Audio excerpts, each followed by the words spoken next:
Jephthah keeps his promise. In the last story, we learned of Israel's desire for a king and their appointment of Abimelech, Gideon's bastard son. Abimelech ruled over Israel with a cruel fist. He killed many innocent Israelites. When he was seeking to burn down a tower in the middle of a city, a woman dropped a millstone on his head and crushed him. In this story, we will learn about how the Israelites straying once again and giving themselves over to every pleasure and idol they could get their hands on. Soon they would become oppressed and require deliverance from the Philistines and Ammonites by Jephthah, the judge, inspired by the book of Judges. It may be hard to discern why the Israelites continued to stray away from God time and time again. After all, God had delivered them and shown them his faithfulness more times than they could count. However, the gods of the Syrians and Ammonites allowed Israel to seek pleasure, lust, greed, and pride. They did not hold them to a higher standard, or demand they treat one another well. The gods were human-made, therefore they might as well have been human worship. So Israel caved to their desires and spiraled into captivity to their own sin and depravity. As the Israelites pursued their own gratification, they let their guard down. Without God by their side fighting for them, they fell into captivity to the Ammonites and the Philistines. For 18 years they were brutally oppressed. Women were raped and taken as slaves. Children grew up with cruel taskmasters, and men were slaughtered and hung on trees. It was a dark age for Israel, and cries could be continually heard from the Jordan River and beyond. Israel, as they had many times before, cried out to God, "Save us! We have sinned against you, but please do not forsake us," they prayed. This time God replied to them. Instead of saving them right away and sending a judge as he had done dozens of times before, he responded saying, "The Egyptians, the Amorites, the Ammonites, the Philistines, the Sidonians, the Amalekites, the Moabites, all these nations I have saved you from. You cried out to me, and I delivered you from their oppressive hands. Yet you have forsaken me every time. Why don't you ask your new gods to save you?" Sometimes Israel would forget that God could actually grieve. He loved the people, and they rejected him. The Israelites put away their other gods and served God even in the midst of distress and oppression. This time they worshipped God before he delivered them, not after. Yet of course God would not delay long in saving his people. In the region of Gilead there was a mighty warrior named Jephthah. Jephthah grew up estranged from his family, for he was a bastard. His father had him with a prostitute, and therefore Jephthah was hated by the rest of his brothers. He toiled in his father's field and protected his family's land with his sword, yet it was never good enough. Jephthah was despised for where he came from, and his brothers eventually cast him out, saying, "You are a son of a whore. We will never share our inheritance with the likes of you." And just like that, Jephthah fled from his brothers in the land of Tob. While Jephthah was journeying, he became beloved by other outcasts and forgotten sons.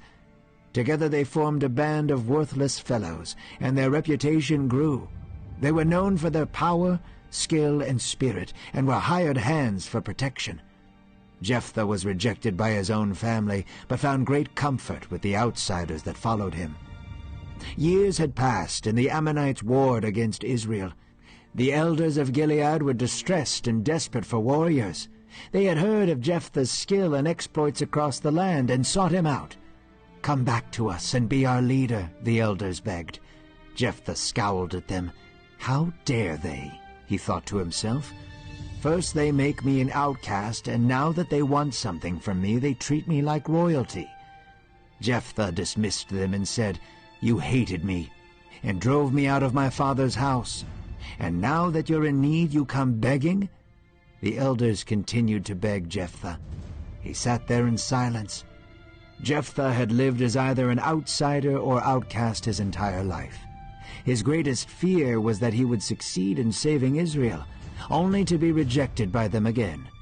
He closed his eyes and released a deep sigh. He knew what was right, and he knew he could win against the Ammonites. He opened his eyes and said, "I will be your leader in battle, but only if I remain your leader afterwards." The elders agreed, and Jephthah marched with his band of misfit warriors back to his homeland. Jephthah traveled with the armies of Israel behind him. They marched across a valley near the Ammonite camp. It was less than a day before battle, and Jephthah knelt before God in the cool evening. He breathed deeply. His breath could be seen in the winter air. The Spirit of God was with him. He could feel the power of God moving upon the land, preparing victory for him. Jephthah, in a moment of emotion, vowed before God, saying, "If you give us victory tomorrow, I will sacrifice whatever comes through my doors first to greet me."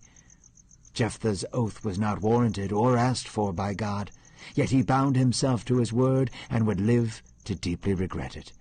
Jephthah, his band of misfit warriors, and the entirety of Israel's army crossed into Ammonite territory.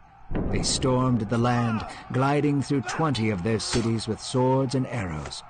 First they took the small towns and stormed the larger cities in great force. Jephthah's unwavering bravery and decisive strategy led them into victory. The Ammonites were subdued under Israel's boot, and God was glorified. Jephthah returned home, glowing from the victory against the Ammonites. He was smiling, anticipating the sacrifice he would make to God. Whatever animal from his land he would see first, he would take and lay it on the altar for God. He closed his eyes once again, breathing in the sweet air of home.